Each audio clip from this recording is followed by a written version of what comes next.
Okay, so let's go ahead and talk about AR and OR sounds. So first let's talk about AR sounds. Here's our diagram on the AR sounds.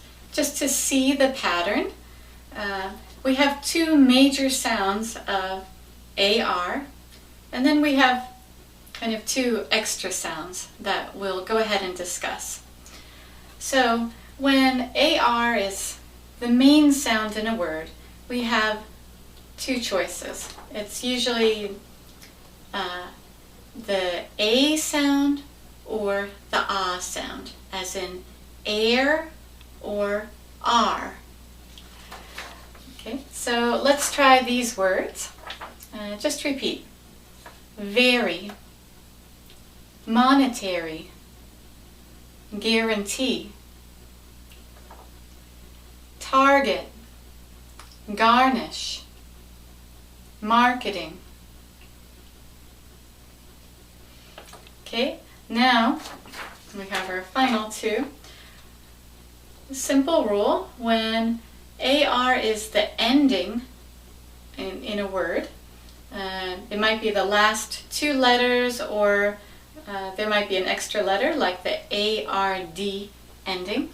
Then we just use a schwa sound on A. So we just say As we've seen in other lessons, this is quite popular for our ending to just become a schwa vowel. But there's one other interesting thing that happens with AR. When we have a W sound before the AR, and of course the W can be spelled with W, it can also be spelled with QU, because QU really sounds like qua. If we have that W before, we actually change the sound and we pronounce or. So A becomes an O sound there.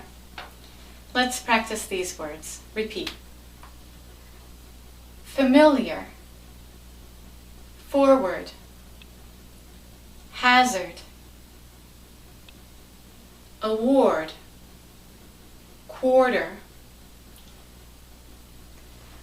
Okay, those are the AR sounds. Now let's think a little bit about OR. OR is much easier. So with OR, we just have the two choices. If you see that OR spelling, and it's the main vowel in a word, O sounds like O, so it's the sound OR.